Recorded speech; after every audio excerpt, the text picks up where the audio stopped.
can start talking about this week's topic, which is persuasion. We're trying to look at how we can change the attitude people have towards certain, let me kind of just start this here.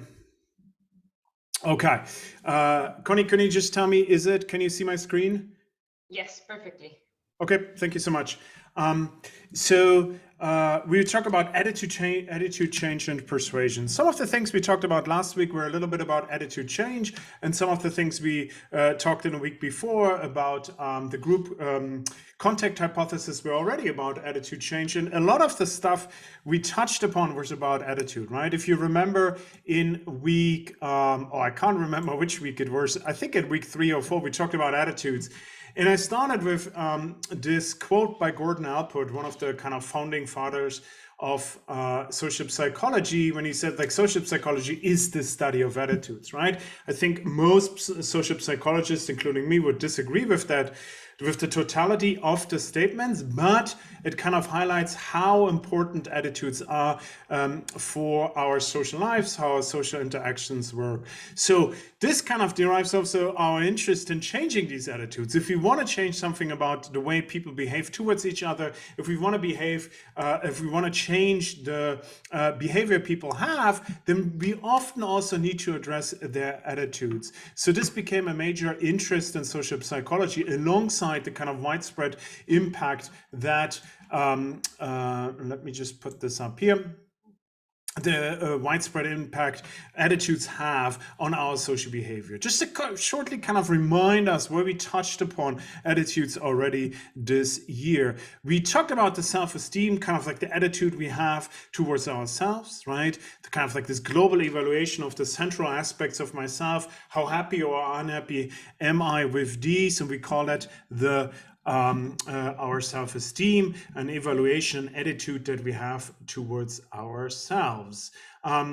We talked about this on the first session. There was a second session. The first session that really was about content. In the second session, we talked about first impressions, right? And we talked about the dimensions that underlie these perceptions, these attitudes we have towards other people. So if you see my face, you immediately, just because of my facial features, just because of the cues that lead you to know who I am, my kind of like the familiarity with a face like mine, lead you to immediately form an attitude towards me, right? So here, this is this research by Alexander Todorov and his colleague, where they look at how quickly we form these, right? And they find that we only need 100 milliseconds of exposure to a face to immediately have formed an attitude towards another person. Often these attitudes are based on kind of sporadic or not so, or things we shouldn't base our attitudes on. So this kind of also hints that there is sometimes a room to change. If we want to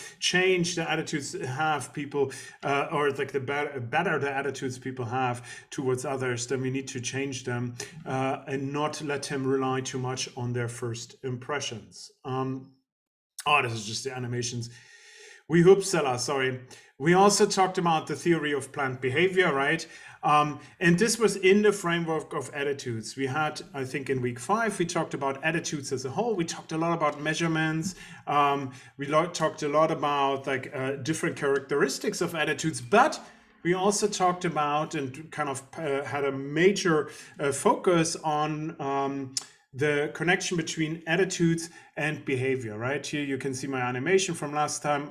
Oh, this is when it leads to prejudice, sorry. That the kind of the attitudes are related to our intentions to behave, right? The theory of planned behavior says that one of the key determinants of our behavior are attitudes, and that's why we are so interested in these attitudes, right? So the obvious thing here to state is obviously that if we want to change the behavior of people, we have to change their attitudes, thereby changing their intention and then to their behavior.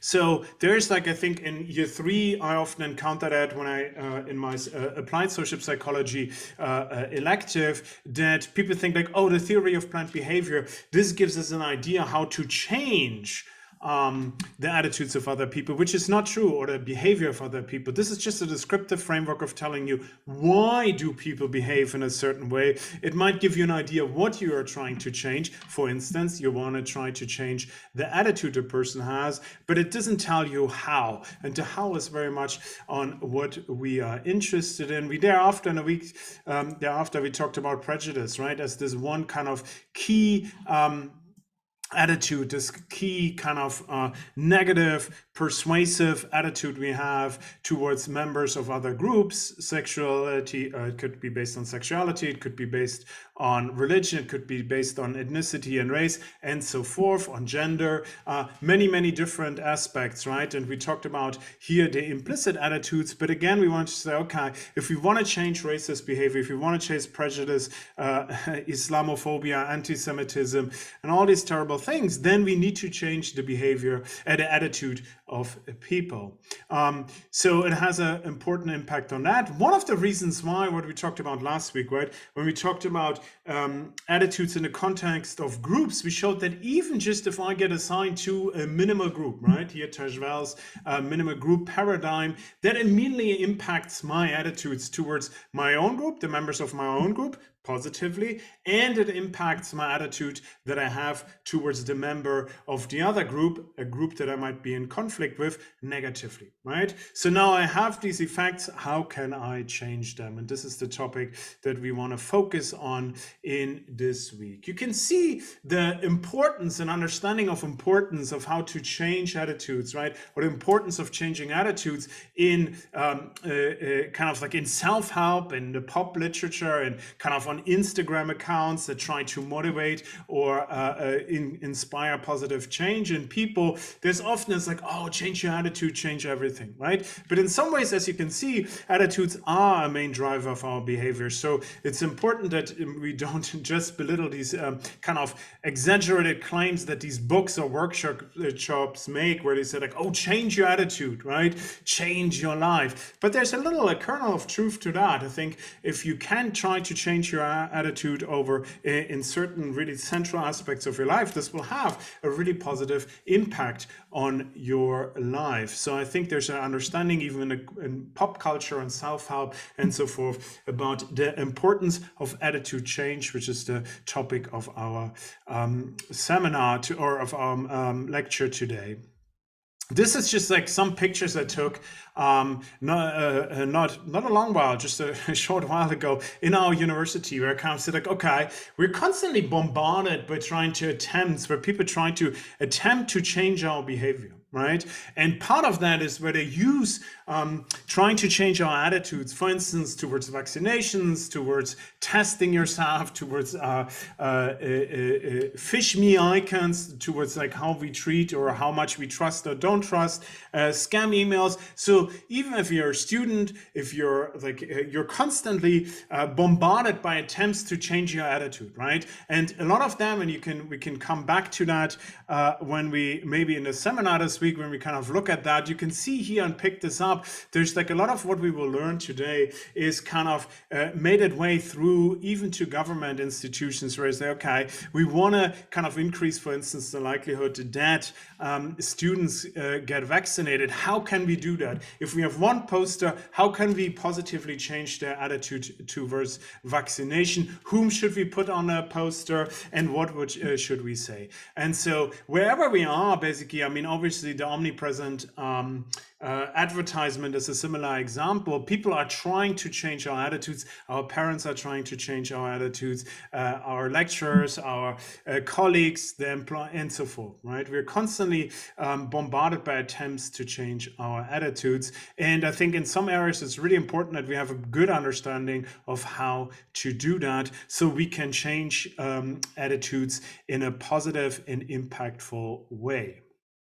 What do we want to do today is we want to talk a little bit about the process of attitude change, kind of outlining a little bit what it means to change an attitude and which components are involved in that. And we will kind of differentiate two different routes to attitude change. And then we will look at one key aspect of this process. This is the source. Who is sending the message, and what makes a source more persuasive than what makes a source less persuasive. And then in the third chapter, and this is all hopefully today in the online lecture, we will talk about the message. How can I frame my content in a way that makes it more likely that this will positively impact the attitudes of the people that I'm trying to address? Speaking of, then we look a little bit at the audience, right? What are the characteristics of people who are more or less easily influenced by messages and by certain techniques to influence them?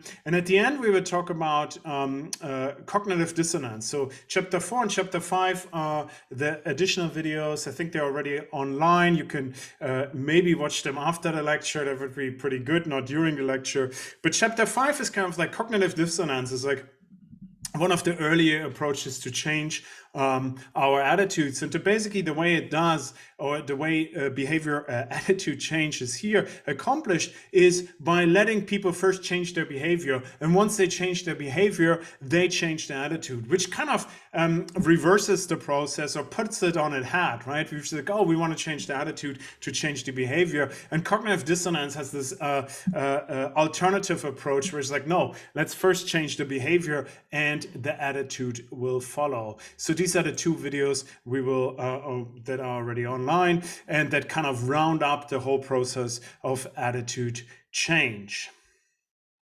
All right, so let's talk a little bit about the process of attitude change and embed a little bit the kind of start of how we started to look at persuasion and the early ideas. And some ideas of these that early research did not really work, but they persist everywhere we look. And that's basically the idea that there's like a kind of like a normative, a rational approach to persuasion. So what do I mean by that? In the beginning, when people realized how important attitudes are, they thought like, okay, how can we change the attitudes people have? And one idea was, oh, what we should do is we should kind of like, it's a normative. This means like what we should do, right? And what I should do is basically a sender here. You can, this is like, let me just kind of quickly activate a pen here. And then you can say like, okay, we have here often a sender, or which we call the source. And he sends some kind of message to the audience, right? This is this guy here.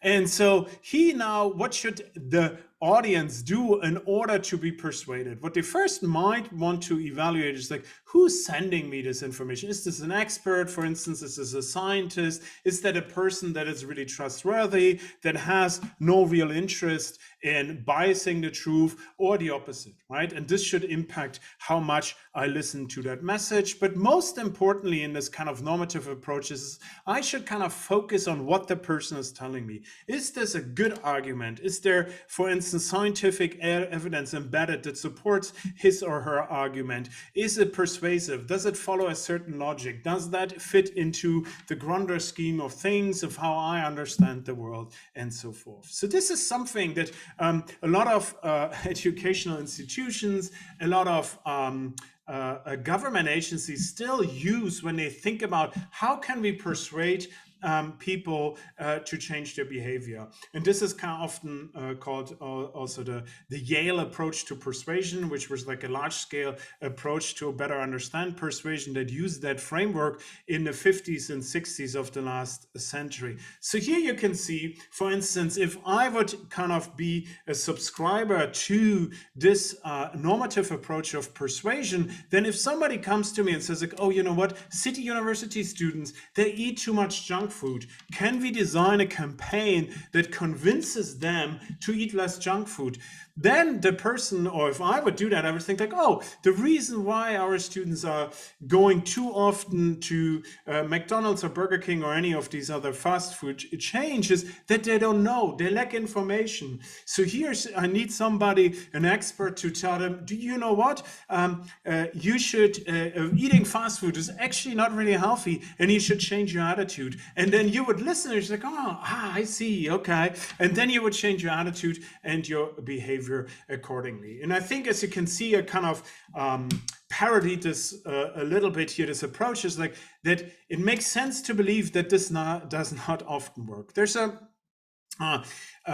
wonderful kind of example was in the, I can't remember the year, I have to admit. When was that? 2016, 15, 14. There was a presidential debate between Dr. Carson here on the left and Donald Trump on the right. So during this campaign, during this debate, Dr. Carson was asked to kind of trying to convince Donald Trump, who has expressed the belief that vaccines might cause autism. Can you please convince Donald Trump that this is not true? Or what would you say to Donald Trump to kind of convince him, right? I don't know if you remember or if you, I don't know who Dr. Carson is. He's a neurosurgeon, a pediatric neurosurgeon. So he operates on the brains of little children, like literally. He's a medical expert. Also, he's an expert. He has all the evidence in the world on his side.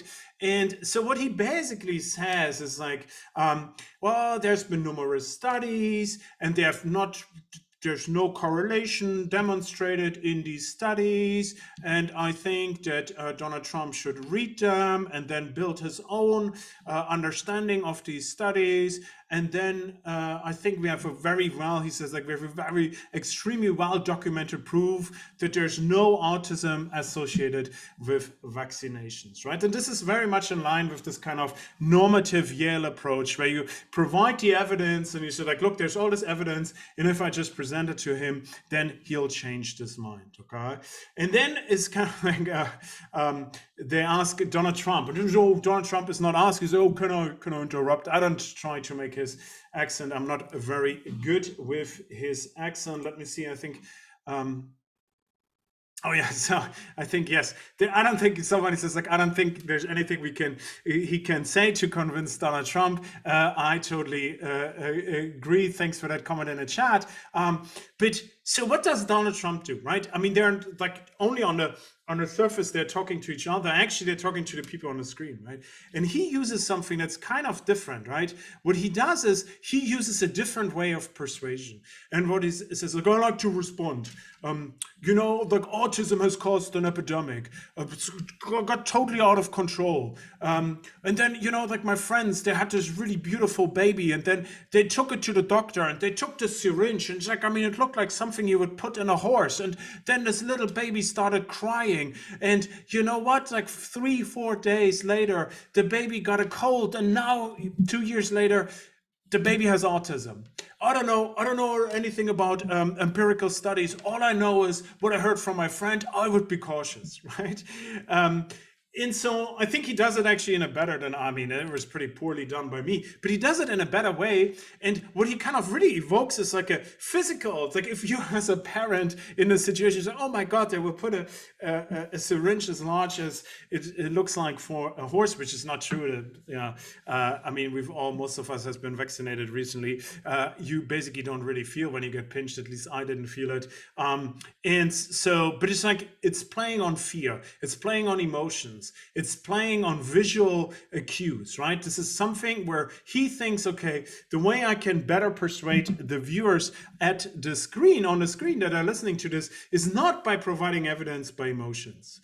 And so this is kind of like an example that we see more often, where we feel like, okay, the information is getting better and better and better in some ways, but yet we don't really see that reflected in people's emotions, in people's attitudes, right? You can see, for instance, when we talk about climate change, I think scientists get more and more confident that climate change is human or man-made or human-made, right?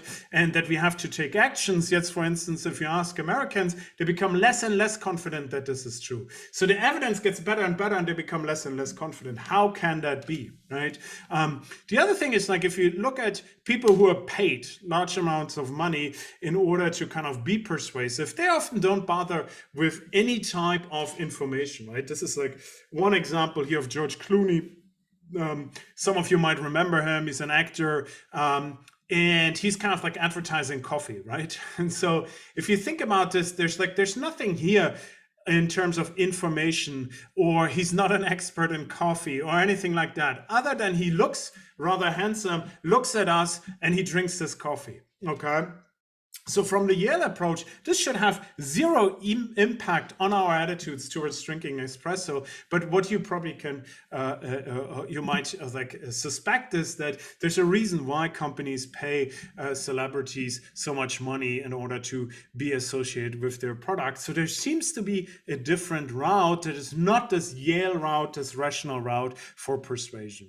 So let's kind of come and try to put this in a little bit more scientific framework. Okay, so this is the elaboration likelihood model of persuasion. This is one of the most influential models of persuasion, and it's what we call a dual process theory. Dual process theory means that there is one route or one type of process which is more conscious, which is more deliberate, which is more reasoning driven, and there's another route that is more automatic, somewhat less accessible to consciousness, and also more like effortless and automatic. Okay. And here, and this is like basically we can kind of differentiate these two different routes, right? So the idea is like you have a persuasive message, and what this persuasive message can do is either try to appeal to the central route. And the central route is very much what I talked about when I talked about the Yale approach, when I talked about Dr. Carson's approach, where we are trying to use evidence, where we're trying to use good reasons in order to change somebody's mind. So what you can see here is that the audience needs to be motivated and needs to be analytical. So there's a little bit of prejudice. I often feel it's a little bit of prejudice, but it's basically, okay, so here the people, they have to be, in other words, they want to learn more about it, but they also have to be able to process that information. So this is when I kind of suspect that, and then the central route becomes activated. There's a processing of the message, which is high effort, and evaluate the message, right? Think about the Yale model. It's all about the processing of the content of the message, okay?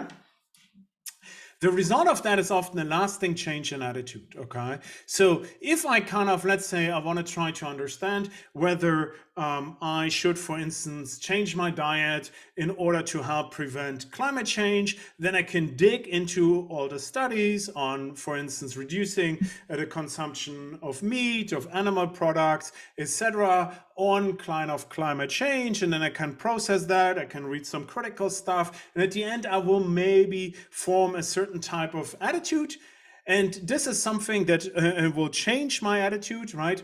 And this is something that will have a lasting impact on my attitude because it was a high effort. I put a lot of effort in it. I processed it deeply. I connected it to many aspects. And now what can be achieved is a lasting change in attitude. But there's another route, which is often called the peripheral route. Which is basically kind of like this, the one that Donald Trump appeals to, which is more emotional, which is more triggered by kind of superficial cues, right? So I'm kind of like, if I have to watch during my YouTube video, I have to watch some kind of advertisement, right? I'm not really motivated to deeply engage with that advertisement, right? I just wait for the skip ads clicker to kind of move on. So I'm not motivated. I'm not ready to do anything analytical. So I put very low effort in it, but this means that I can be more easily persuaded by cues outside of the message, such as George Clooney is drinking Nespresso, or something about, I don't know, like what Donald Trump did, right? Kind of evoking fear, some fear evoking pictures and imagery, which then leads me to, oh, I'm scared of that. I don't want to do it. Okay. Often we think of this to cause a more temporary change in attitude. If you're an advertisement, that might also often be enough for the person to kind of increase the chances that they buy it. It's less associated with kind of like a deep change in their attitudes. Okay, let me kind of hammer this message home and talk a little bit about my own research, where we kind of looked a little bit in a different framework, but we find similar results. when we look at the brain, what is happening in the brain when we engage in kind of different types of opinions that we hear from others. So what we did in our studies is we invited, let's imagine this would be you would be invited to come to a study, and we tell you we are interested in learning more about how people evaluate the prices of real estate with the help of another person. So there would be, you will meet another person, and you would briefly shake hands, talk with each other. And then what we would do, we would let you, the two of you in separated rooms, play a real estate game, okay? So for this real estate game, you would see a picture, and underneath you would see a price. And now we would ask you, what do you think the actual value of the portrait real estate item, so of this house here, is? Do you think it's worth more or less than £1 million? Or $1 million. This was done in the US. We also did it in the UK, works the same. And you can say, oh, it looks like, oh, there's a little bit of sea here. It looks really nice. I think it's higher. It's higher. The actual price is higher than the displayed price of $1 million, okay? And then you could invest, we give you money to play with that, and then we can see how much money you invest, and it gives us an idea how confident you are. So for instance, you're like, oh, I'm kind of confident that my guess is correct. So you invest 40% of your money that we gave you for playing with, or 40%. And so here we can see how confident you are in your judgment. And if you're right, you get actually that money paid out. And then you see what the partner is doing, okay? So sometimes the partner would kind of agree with you. They think, okay, this confirms your judgment, the partner's judgment is the same as your judgment, or the partner would disagree. So we have these kind of two different types of conditions where we, and this was actually us, not the partner, we would manipulate whether you would see that your partner agrees or disagrees with you, okay? And thereafter we would ask you, hey, how much money do you want to invest now? Okay. So here we can see how much, by comparing this to your initial investment, we can see how much you changed your investment, which means we can see how influential the partner's guess was, okay? Oh, sorry, oh God, sorry, I messed it up. So here we can see how confident your partner was. Sorry, I jumped one, there was too quick, okay? So you see your partner's judgment, for instance, they agree or disagree, then you see how confident they are, which should be a trigger for you whether you should change your own investment or not. So here, this is just what I said. We have a final investment, and now we can compare basically your initial investment with your final investment, and this tells us how influential was the partner. Okay, I hope I didn't mess that too much up, but it should be relatively straightforward. But just if you want to take something away here, it's like you have a condition where the partner agrees, a condition where the partner disagrees, and we can measure how influential the partner was. Okay. That's what we call the change in wager. So now we also had one opinion where we did not provide any opinion, just to see what happens. Maybe people just like randomly fluctuate in their changes, and it's like, oh, I saw 40, then I have another chance to think about, and now I say 50 or something like that. So did people kind of like change their mind independent of whether they got new information or not? And that gives us a chance to compare how influential a confirming and a disconfirming opinion is. So here, this is what I just kind of butchered in explaining to you. This is the change in wager, for how much you change from your first from your second. So higher numbers indicate that you changed your wager more, you increased it, and lower numbers said that you decreased your wager. So what you can see is, first, like if there's no opinion provided, right, is like people don't change their opinion at all. So it's not that they just kind of randomly fluctuate. No, didn't learn anything new. Okay, then I do not change my wager. What you can see here, if the partner confirms, right, it's always the same partner. If the partner confirms my opinion, I change for about like 7.5. Okay, so people in our took the information from the partner, they thought it's valuable information, and then changed their mind and kind of increased this by quite a substantial amount, given their given the money we gave them to play with. But what we are most interested in is like, how much do they change it for the disconfirming opinion? And what you can see is that they went down, so they significantly went down, but they didn't change by quite as much. Rather, they changed only by about 3 cents. So it's almost like 2 to 3 times less influential the partner if the partner disconfirms with my opinion. So it's the same person. And sometimes the person agrees with me. I think, oh, this is a really good. Oh, okay, I should change. I should. I think she got it right this time. I should increase my wager. And sometimes the same person disagrees with me. She's like, ah. This time, I don't think she got it right? So what you can see here, basically, in our studies is that if you compare the no opinion provided with the disconfirming information, we don't find that they significantly differ. So we find that the same person that is super influential when you agree with me is very little influential when she disagrees with me, right? So here, it's kind of like a superficial cue that I use in order to change my mind. And the cue is like, oh, should I change my mind if the person agrees? Yes. If the person disagrees, no. So we did this while we did this at Virginia Tech. And they have a setup there where you can have 2 functional magnetic resonance imaging scanners next to each other. And so we scanned the brains of the participants while they were engaging in this task. And so we could see what is going on in their brains.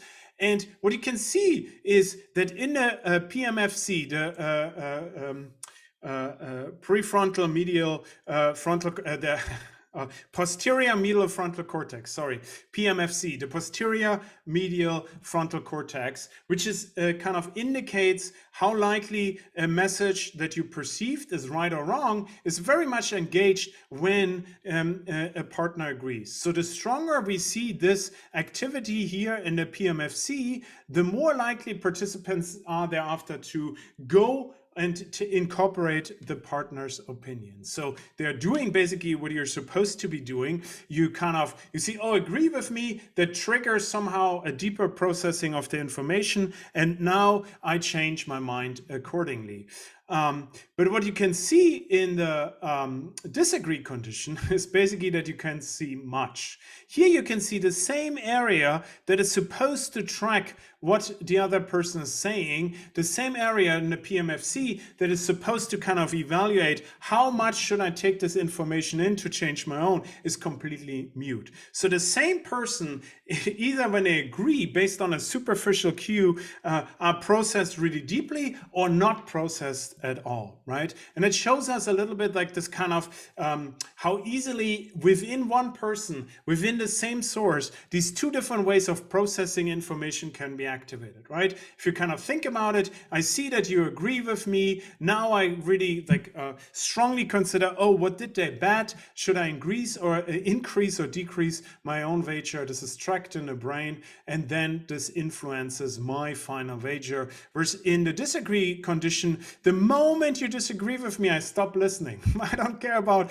whether you're super confident or not confident. My brain fails to track that information, and I do not change my wager, right? And this is very much in line with this kind of idea of the ELM, the elaboration likelihood model of persuasion, where there's like these 2 different routes that might get activated, right? In my case, in my studies, what you can see is like, oh, there's this superficial cue. You agree with me? Ooh, now I'm listening. I'm activating this kind of central route. Oh, you disagree with me? I'm activating this peripheral route. And I just like, oh, if you disagree, they probably got it wrong this time. So I just ignore them for now.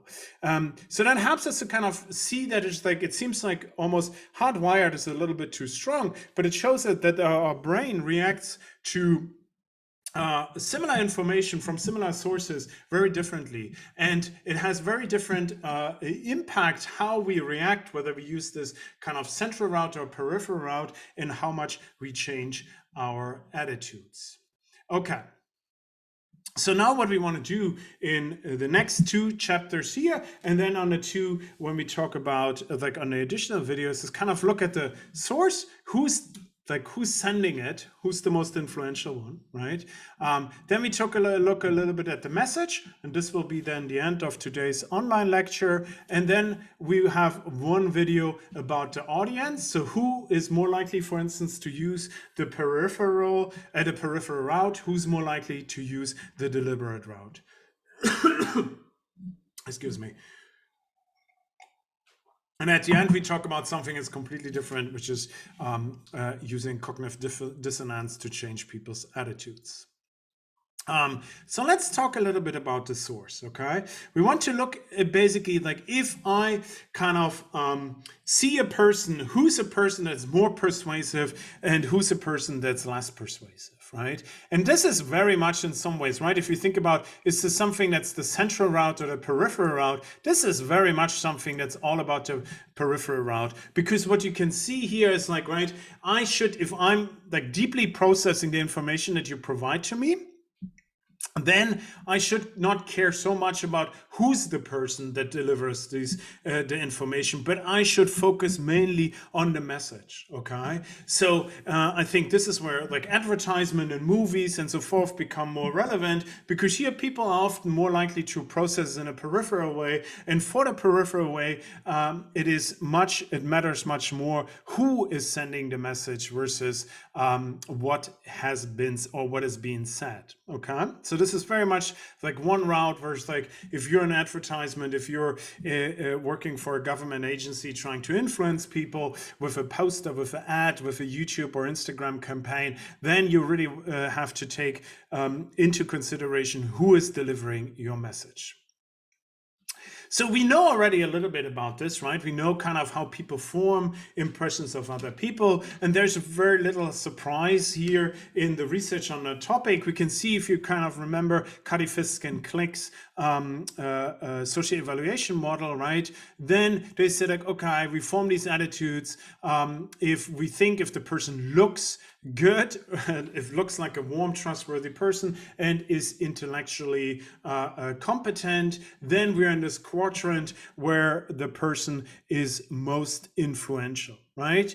So for certain areas, warmth is more important. We talk about this in a second. And for other areas, competence is more important. But in general, if you don't know anything about the content of the message, then I'm just like, okay, I don't know what the domain is, the content of the message and so forth. What I have to do is find a person that the audience most likely will perceive as good, so as warm, as trustworthy, and as intellectual, as competent, for instance, kind of thinking of them as a trustworthy expert. So we talked a little bit about this when we talked about the first impressions, but it's really important to kind of realize that this is often done. So this kind of perception of whether this is a person that's trustworthy, that's impacted by our stereotypes and by our prejudice, right? I think, for instance, familiarity is one that often drives warm perceptions. So if I'm kind of familiar to seeing similar faces, for instance, of my racial in-group, then I feel like, oh, okay, that's a person I'm more likely to trust. This is by Ipsos Mori, one of the biggest, I think actually the biggest marketing and market research company in the world, and they have this yearly, they check out, okay, who is the most trusted profession, and this is here in the UK, and you can see if that nurses, doctors, dentists, teachers, engineers, and then finally professors and scientists are kind of like in the top tier. So if you kind of look at this, the nurses and doctors and dentists, which is kind of like a variation for me of a doctor, are the most influential or the most trusted people in the UK. So if I want to have something that's related to, for instance, medical information, it might be good, and there's no real surprise here, to relay it via a doctor or a nurse or a dentist. And on the other hand, right, government ministers, advertising executives, and politicians generally, you can see are very poorly perceived as a person that is likely to tell the truth, right? So if you kind of think about this, then it's like, I might just, if you think about my own research on these kind of cues that shut down or instigate the central and peripheral role, then you can think about one of these cues is like, okay, what is his or her profession? And if I see she's a doctor, I immediately am more likely to trust it. Not very, yes, so okay, yeah, it's not super surprising, but I think it's good to know and important to know. And I think if you kind of look at, for instance, on YouTube, how this is always trying to push kind of vaccine-related stuff, it's always a nurse or a doctor talking about this. And for instance, it would be a bad idea to let the journalists talk about that, because journalists are, in general, not very well trusted. Another one, we talked a little bit about this, which I want to kind of take a little bit into consideration, but also kind of highlight the complexities, attractiveness. This was a study done by Shelley Shaken. She did early research on how the attractiveness of the source, so whether the person is attractive or not, it tells me or tries to change my attitude, impacts the persuasiveness. And what she found in her research, I think I'm just kind of like, okay, so this is very much like this idea behind George Clooney, right? You can kind of guess, okay, attractive people are probably more likely to influence us, and this is what she finds. There are two different findings why I want to kind of put this study in here. One of them is really interesting because she finds that it's not just that the attractive persuader is more influential, but that this is somehow related, that they have a better communication style. So sometimes it's not just like, it seems like that attractive people had better SAT scores here, they were better educated, so might be a confound here, but it's also that they were more confident in delaying their message, and thereby might hence be persuasive. So it doesn't necessarily have to be that this is based on the first impression. So here she finds in her research that people who are more attractive has also better social communication styles, and that helps them to be more influential, which in the case of George Clooney wouldn't really work because he's just sitting there and holding the cup of coffee. But there's just like these two independent effects, right? It might be that the face in George Clooney's face is persuasive, but that's also that attractive people might, at least to some degree, be better communicators, and that might have an impact. The other second kind of interesting finding here is, which we come back when we talk about the audience, is that she finds that women are especially perceptive to attractiveness. So if the female students were approached in a study by a male student, an attractive male student, then they changed their opinions. Should have told you the study was about eating less meat. I think it's quite advanced for its time. They're trying to kind of go to students and convince them that they should eat less meat, and if they're willing to sign a petition related to that. And so what they find, or what Shelley finds in her study, is that women are in particular influenced by kind of like these peripheral cues of attractiveness and competence. And when we talk about the audience effect in the additional video, I explained why this might be the case. But for a while, people thought, oh, women are more easily influential or influenced by advertisement and by kind of attractive, competent men compared to men. Men seem to be less easily influenced. There's a relatively easy explanation, and I kind of leave that as a cliffhanger. You have to watch the video on the source, on the audience effects, to see why this is the case. Okay.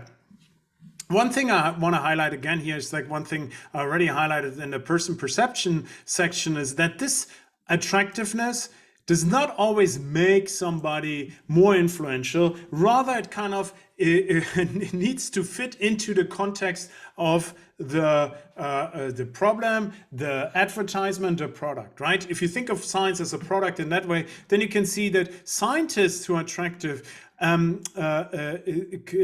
evoke a stronger interest judgments, but also less competence judgments. Okay, so if I'm a scientist then I might like if and I'm attractive, then people might think like, oh, I'm interested to hear what she has to say, but they might also think, oh, she's attractive, so she's probably less good of a scientist. Okay, so it's not as simple. I think if you kind of think about trying to convince somebody of something, you have to investigate a little bit the associated stereotypes within that domain to better understand how the attractiveness or other factors might interact with the stereotypes people have about this person. So for instance, if a person is a really attractive journalist or a politician, then we might still not believe her because we kind of feel like, oh, there's like the kind of sleazy, attractive politician, and they're trying to rely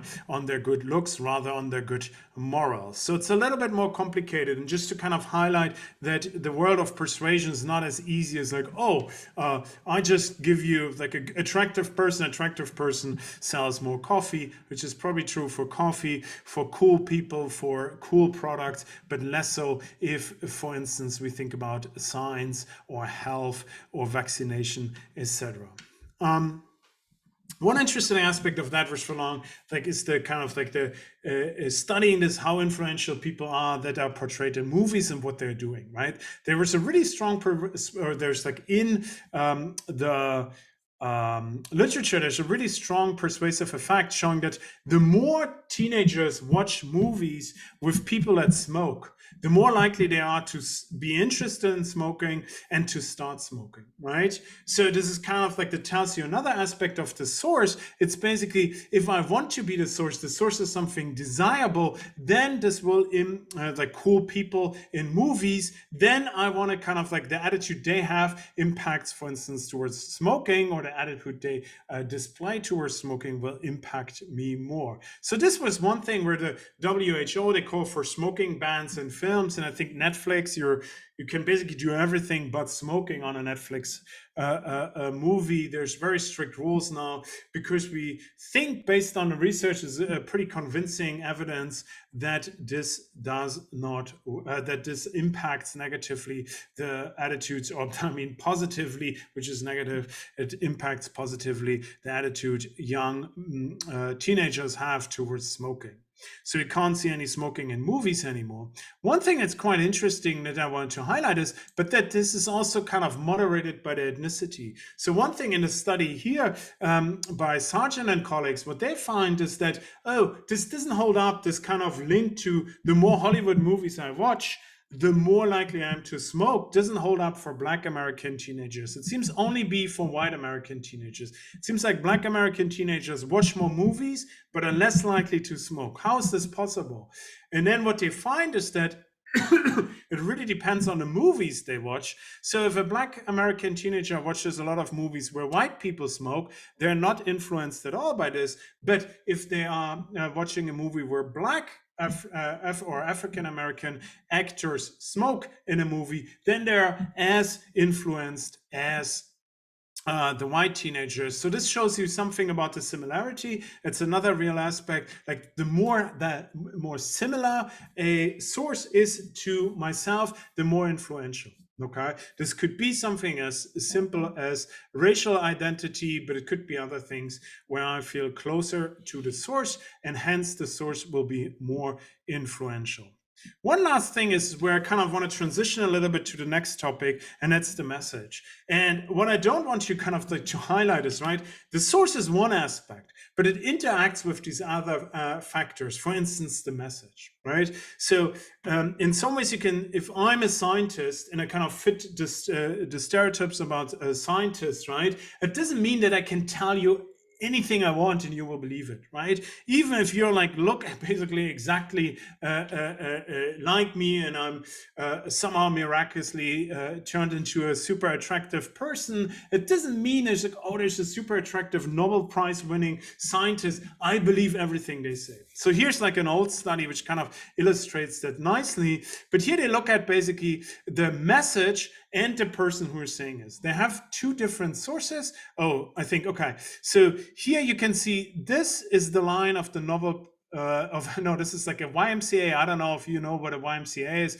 It's basically kind of a youth club, a local youth club, and they is one person, and the other person is a portrait as a Nobel Prize winning scientist. And what they are interested here in is like, okay, how much does the message of what they say impact the student and change their student? And so what the study is about how much should you sleep every night. Okay, how many hours should you sleep every night? You can see that the average idea is like that I should sleep 8 hours. Okay, and so if the scientist says 8 hours and you think 8 hours, there's a zero discrepancy between what you say and or what the scientists says and what I believe, right? So there's zero discrepancy, and what you can see here, there's basically no real influence, right? Why should I be influenced? We basically have the same opinion. So one thing you could now project is that, oops, that's a terrible straight line. It's supposed to be a straight line from corner to corner. Sorry for that. It's like the bigger the discrepancy between what I believe and your opinion is, the bigger your influence, right? And you can see that, this is like, I don't know if you can see anything on that slide anymore, but what you can see here is that this basically holds true for large parts, right? The more discrepancy between what the student think and the researcher or the YMCA person, the youth hostel person tells them, the more influential they are. But at a certain point, it just crashes. It crashes later for the scientist, okay? And it crashes earlier for the youth hostel person, but at some point it crashes. So if the scientist tells us, oh, I think you should sleep 0 hour every night, and you think, okay, so the discrepancy is 8. You think 8 and they said 0 hours. Then the kind of influence crashes. They're still somewhat influential. You lower down the perceived influence. But it's kind of to highlight you that there's an interaction between the source and the message, and the discrepancy between what the audience thinks, the message, and the messenger. Okay, so if you take something away from here, it's just that to not neglect what the message is per se, and to kind of be mindful that the source is one factor, but it can't be studied independent, or it doesn't work independent of what the message is. Okay. Oh, this is like something, my example is always like the Flat Earth Society. I think this is so far out for me. If somebody is just like, you know what, I think that the Earth is flat, then I think like, okay, this is so crazy to me. There's no way I can take you serious. And hence I kind of ignore what you're saying. So even though you might be a Nobel Prize winner, you might have like the discrepancy between your opinion, my opinion is pretty stark. I will not take your opinion into account. Okay. I will leave it with that. I think we're in 55 minutes. And is that true? Could I just like 54 minutes? Okay, maybe I tease a minute for what we're going to do, and then I just upload this as an additional video. I thought it seems like as per usual, I chatted too much, but it's a little bit like, okay, what is the messages that we can kind of look at? What are the characteristics of the messages? So if you know, for instance, think about, do I have this here? Think about this discussion. I will end this at the end here, right? There's on the one side, Carson thinks, I will use information and an appeal to rationality in order to try to convince the audience that there is no reason not to vaccinate your child, okay? That this is the best route of action. And Donald Trump says like, okay, I want the opposite. I might not have the evidence on my side, but here I use fear in order to influence and manipulate the audience. And what we want to talk about, so even if this would be coming from the same person, how are these two framings? One that is more rational, more cool, and one that's more emotional based. How are they? How likely are they to impact the change of attitude in the audience? And with that, I would like to leave it for today, and kind of not rush through the last bit. And I would just upload the another additional video, or just like make it available. And I would stop the lecture here. or the recording here, and happy to answer questions.